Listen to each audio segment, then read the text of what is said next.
فتاوی رضویہ کی 21ویں جلد میں رسالہ موجود ہے۔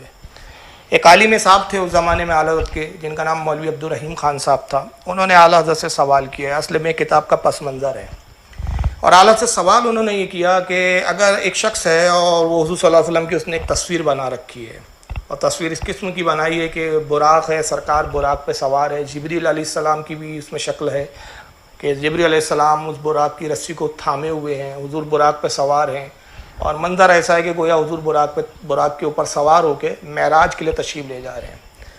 تو سوال یہ کیا گیا اعلیٰ حضرت سے کہ ایک شخص نے اس طرح کی تصویر بنائی، اور اس کا مقصد جو ہے، آپ اس جملے پہ غور کریں، اس کا مقصد یہ ہے کہ حصول ثواب اور بطور زیارت ایسی تصویر کو وہ اپنے پاس رکھتا ہے، اور مجالس میلاد النبی صلی اللہ علیہ وسلم میں وہ لوگوں کو تصویر دکھاتا ہے، اور دکھانے کا اس کا جو مقصد ہوتا ہے وہ بڑا نیک اور صالح مقصد ہے۔ نیک مقصد کیا ہے کہ گویا وہ لوگوں پر یہ تاثر اور یہ تصور لوگوں کا قائم کرنا چاہتا ہے کہ دیکھو رسول اللہ صلی اللہ تعالی وسلم معراج پہ تشریف لے جا رہے ہیں۔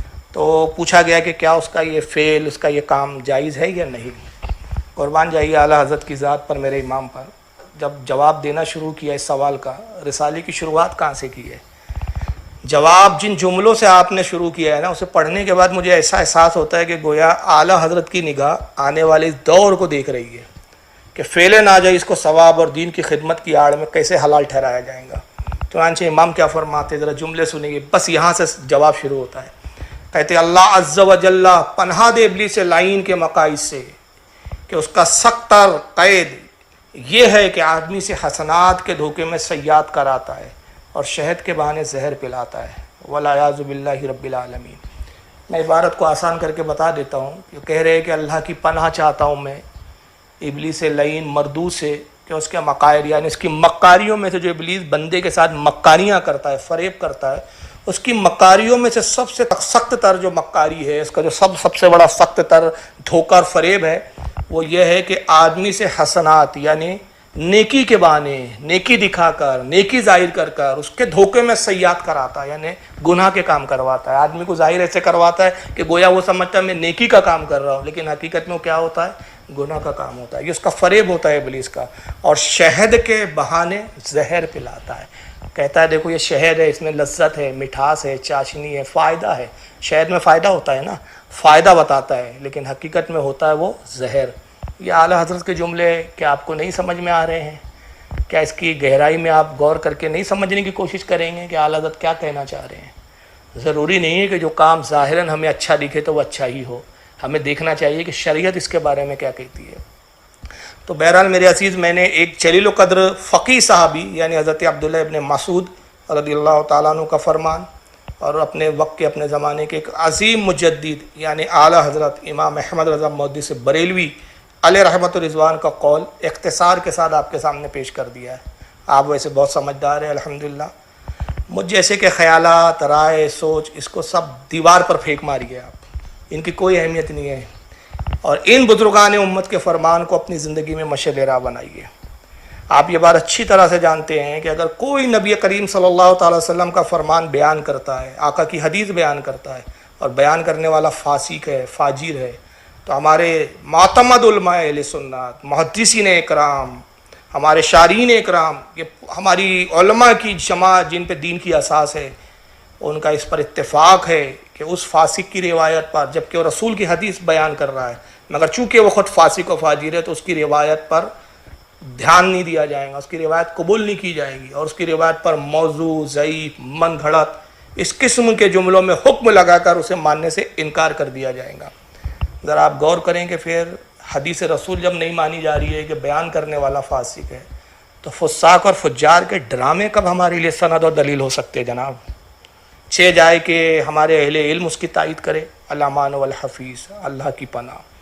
اب رہا بعض حضرات کا یہ کہنا کہ ارطغرل غازی کا جو ڈرامہ ہے، اسے دیکھ کر مسلمانوں میں مجاہدانہ اسپرٹ پیدا ہو رہی ہے، سنیت کو بڑا فروغ مل رہا ہے صاحب، وہابیت گھبرائی بھی ہے، امریکہ تھرا رہا ہے، معمولات اہل سنت اس سے ثابت ہو رہے ہیں، وغیرہ وغیرہ بڑی بڑی دعوے کیے جا رہے ہیں۔ جواب میں مختصر طور پہ عرض کر دوں، کیونکہ تقریر کوئی مقصد نہیں، اور میں پہلے ہی عرض کر چکا ہے کہ اس اکھاڑے میں کودنا نہیں چاہتا، لیکن کیا کیا جائے کہ آپ جیسے احباب کا بار بار تقاضا ہو رہا ہے، تو اس وقت اب ایسا لگنے لگا تھا کہ خاموشی بھی نقصان دہ نہ ہو جائے، اور بروز قیامت مجھ سے ہمارے بزرگ نہ پوچھ لے کہ فاروق رضوی تجھ سے پوچھا جا رہا تھا تو نے کیوں نہیں بات اپنی رکھی. تو میں کہہ رہا ہوں بس بات کیا رکھ رہا ہوں میں اپنی نہیں بلکہ شریعت کی اور اپنے بزرگوں کی بات رکھ رہا ہوں, سمجھنا آپ کا کام ہے. تو اب یہ جو دعوے ہیں کہ اس سے اسلامی اسپرٹ بڑھ رہی ہے, مجاہدانہ کردار ابھر رہا ہے نوجوانوں کا, لوگ سنت کی طرف آ رہے ہیں وغیرہ وغیرہ, بلکہ معاذ اللہ ایک مولوی صاحب کا تو میں نے یہ تک بیان سنا, بڑا افسوس ہوا کہ مدارس نے اور علماء نے وہ کام نہیں کیا. وہ مولوی صاحب کہتے ہیں کہ جو اس ڈرامے نے کیا ہے. اللہ اکبر, بتائیے کتنا عظیم کام کیا ہے ڈرامے میں. تو اس کے جواب میں بس یہ عرض کر دوں بھائی کہ تقریباً 1400 سال کا عرصہ ہو رہا ہے. 1400 سال تو ہو گئے ڈیفینیٹلی. 61 ہجری کا واقعہ میں جس واقعے کی طرف آپ کو لے جانا چاہ رہا ہوں. تو 1400 سال سے ہم ماہ محرم الحرام میں ہر سال شہزاد رسول, امام علی مقام, شہید اعظم حضرت سیدنا امام حسین رضی اللہ تعالیٰ عنہ اور ان کے جانثاروں کی بہادری, مجاہدانہ کردار, اسلام پر مر مٹنے کا جذبہ, واقعات کربلا کے حوالے سے سناتے آ رہے ہیں.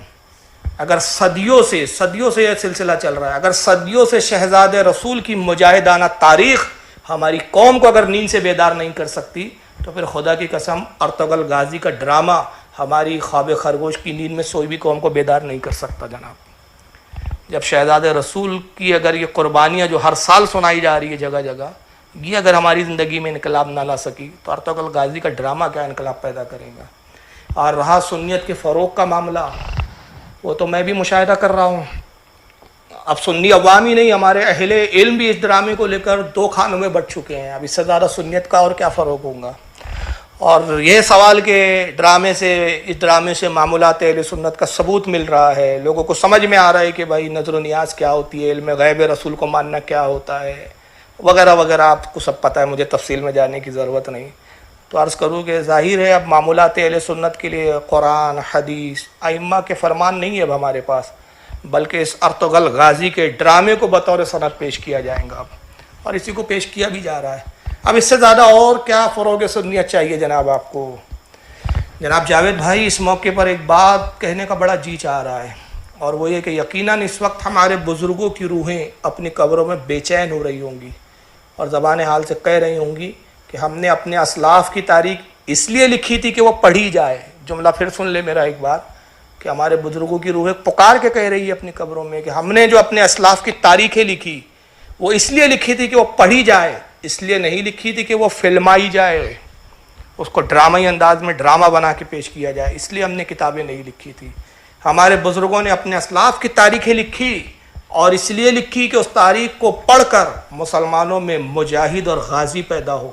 اور انہوں نے تاریخ اس لیے نہیں لکھی کہ اسے پڑھ کر قوم میں ڈرامے باز ایکٹرز پیدا ہو, نوٹنکی کرنے والے لوگ پیدا ہو, فاحشہ عورتیں آ کے ہمارے ڈراموں, ہماری تاریخ کے ان اوراق کو پڑھ کر ہماری تاریخ کے ان کرداروں کو فلمائیں. نعوذ باللہ, استغفر اللہ ربی من کل ذنب واتوب الیہ. امید ہے کہ اب آپ میرے موقف کو نہیں, پھر میں عرض کروں, میرے موقف کو نہیں, میرے خیالات کو نہیں, بلکہ شریعت کے موقف اور بزرگوں کے خیالات کو اچھی طرح سے سمجھ چکے ہوں گے. اور اگر خدا نخواستہ میری بات اب بھی آپ کے سمجھ میں نہیں آئی ہے تو پھر یہ حدیث پاک سناتے ہوئے میں آپ سے رخصت لیتا ہوں اور خدا حافظ کہتا ہوں. اور حدیث پاک یہ ہے کہ وعن وابصة بن معبد صاحب النبی صلی اللہ علیہ وسلم قال جیت الی رسول اللہ صلی اللہ علیہ وسلم اسألہ عن البر والاسم. حضرت واسبہ بن معبد رضی اللہ تعالیٰ عنہ کہتے ہیں, جو نبی کریم صلی اللہ تعالیٰ وسلم کے اصحاب میں سے, ان سے روایت مروی کہتے ہیں کہ ایک مرتبہ میں رسول اللہ صلی اللہ تعالی وسلم کی خدمت میں حاضر ہوا اور مقصد یہ تھا کہ نیکی اور گناہ کے متعلق میں حضور سے کچھ سوال کروں. فقال جیتا تسأل عن البر والاسم. تو اللہ کے نبی نے پہلے ہی جان لیا, اس سے پہلے کہ وہ کہتے کہ میں سوال کرتا ہوں, حضور خود ہی جان گئے اور نبی پاک نے ارشاد فرمایا کہ تم میرے پاس نیکی اور گناہ کے متعلق پوچھنے آئے ہو. فقلت والذی بعثک بالحق ما جئتک اسألک عن غیری. تو حضرت وابصہ رضی اللہ تعالیٰ عنہ کہتے ہیں کہ میں نے عرض کیا کہ اس ذات کی قسم جس نے آپ کو حق کے ساتھ مبعوث کیا, آپ کو حق کے ساتھ بھیجا, اس کے علاوہ میرا اور کوئی پوچھنے کا مقصد تھا ہی نہیں. اللہ کے نبی میں یہی سوال پوچھنے آیا ہوں. فقال البر من شرح لہ صدرک. اللہ کے نبی نے ارشاد فرمایا کہ پھر اب جواب سنو, نیکی وہ ہے جس پر تیرا دل مطمئن ہو. والاسم ما حاک فی صدرک, اور گناہ وہ ہے جو تیرے دل میں کھٹکے، وَإِنْ أَفْتَاكَ عَنْهُ النَّاسُ، اگرچہ لوگ تجھے کچھ اور فتویٰ دیتے رہے۔ آقا نے فرمایا کہ لوگ کچھ بھی فتوے دیتے رہے، مگر حقیقت میں نیکی وہ ہے کہ جسے کرنے کے بعد تیرا دل خود مطمئن ہو، تیرا دل گواہی دے گا، اور گناہ وہ ہے کہ جسے کرنے کے بعد تیرے دل میں خود کھٹک محسوس ہو۔ اور اس حدیث کو امام احمد ابن حنبل نے بھی نقل کیا ہے، حدیث نمبر 17999 ہے۔